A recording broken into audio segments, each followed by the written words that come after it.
берсе экенди. Себеби кыздар, силер өзүңөрдүн негизги максатыңарды жоготуп алдыңар. Силер мындай оончук эмессиңер. Бул Запад силерге мээңерге киргизип койду. Мындай мини юбка кийгизип, оончук кылып, кооз кылыпчы. Силердин негизги максатыңар, силер энесиңер. Силер эне, силер бала багышыңар керек. Силерден улап тукум улайт. Силерден улап кыргыз көбөйөт. Силердин максатыңар үйгө келгенде ысык тамак, жылуу мамиле. А бирок силер мына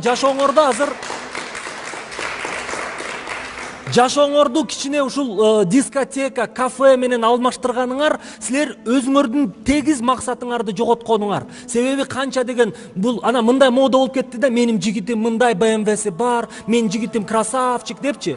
Бул эмне себепчи? БМВсин кууруп жейсиңби дегендей эле нерсе да. БМВсин не кыласың?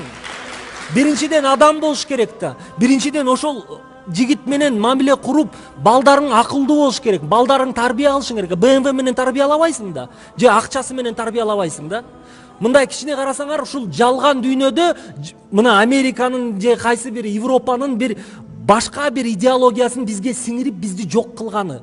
Бул жок эле болуп баратпайбызбы? Мындай карасаң, көгүчтөр да көбөйүп баратат. Карасаң, лесбиянкалар көбөйүп барат. Ошонун баарын биз MTVден көрөбүз. НБТде жазып аткан СМСтерди окусаңар, жаман жиркеничтүү эле таанышам, тиги менен таанышам, мынтем, азыр кыздар менен жанышам, балдар менен таанышам. Бул каяка баратабыз, кыргыздар?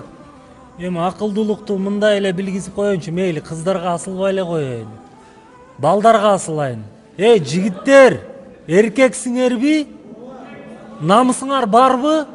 Анан ушул Кыргызстанда ар бир кыргыз эркек болсо, өзүңөрдүн карындашыңарды үйдө кармагыла. Кафе, эшака вечер сүйгөн жигитим тигиндейм, мындайм болбосун. Үйдө абирди отурсун, эшака чыкпасын, кыска юбка кийбесин, төшүн ачпасын. Ошондо өзүбүз карындаштарыбызды, ар бир эркек, ар бир өзүнүн карындашыбыз бар. Карындашыбызды үйдө кармасак, анда чыныгы коом оңолот.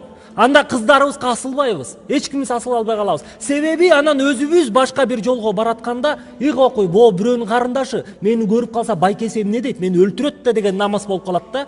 Байкелерибиз, биз байке болгон соң, карындашыңар ушундай жаман жолго барып калса, анда байке катары уруп деле койсоңор болот го дейм. Карындашыңарды. Ошол себептен анан бир аз ушул ыржастым эле.